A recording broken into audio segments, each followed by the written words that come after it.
সাতুরিয়া ৮ নং ward member Shamim ভাইয়ের dragon আঙ্গুল ফল বাগান পরিদর্শনে আসলাম।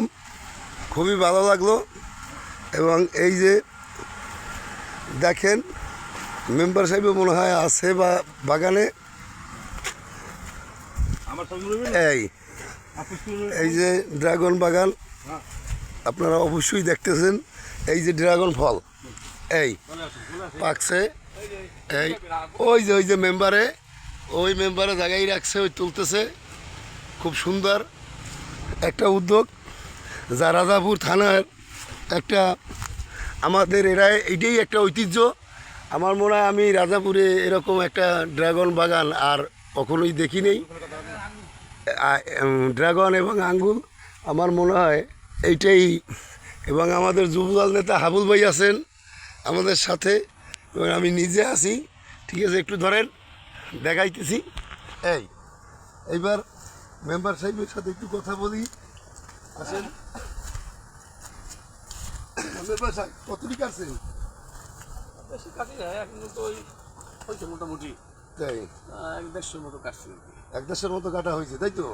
তো এই যে আপনি যে বাগানটা করছেন, আসলেই এরা একটা অদৃশ্য, যা রাজাপুর থানায় মনে হয় এরকম আর কেউ করে নাই। তবে এটার ইনকামাদি ফসল কিভাবে কি হয় এবং আপনি কিভাবে লাভবান? নতুন নতুন বাগান, প্রথম ফল হারভেস্ট করতেছি আর কি। আঙুর হয়েছিল প্রায় ৫০-৬০ কেজির মতো। তো এখন আবার এই যে ফুল আছে, ফল আছে। ও আচ্ছা আচ্ছা। আর চারা আছে প্রচুর পরিমাণে, চারা বিক্রি করা হয়, মশলা চারা বিক্রি করা হয়। আঙ্গুল ফল ছাড়া আঙ্গুর ড্রাগন চারা এখন আছে। এই যে দেখেন এই ফল আছে, ওই সামনে ওই তিনটে সামনে দেন, ওই তিনটে সামনে, ওই যে ওই মাঝখানে খারাপ, ওই তিনটে হ্যাঁ হ্যাঁ হ্যাঁ।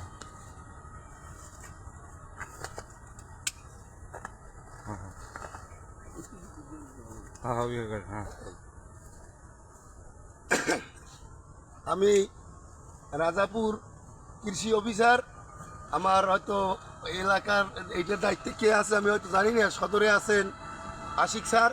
আমি আশিক স্যারের দৃষ্টি আকর্ষণ করছি, আপনি আমাদের এই মেম্বার সাহেবের যে এই উদ্যোগটা, এইটা সফল হওয়ার জন্য আপনার সহযোগিতাটা আমরা একান্ত কাম্য। ইনশাল্লাহ আপনি সহযোগিতা করবেন। পলাশ সাহেব আছেন, আপনি পলাশ সাহেবের সাথে যোগাযোগ করবেন। আমিও ইনশাল্লাহ উপজেলায় গেলে পলাশ সাহেবের সাথে যোগাযোগ করব, যাতে মেম্বার সাহেবের আরও উৎসাহ দেয়, সুন্দরভাবে বাগানটা আরও ডেভেলপ হয় এবং আমাদের রাজাপুর থানাটা একটা মডেল থানা হিসেবে পরিণত হয়, এই আশা ব্যক্ত করি। আসসালামু আলাইকুম, ভালো থাকবেন সবাই।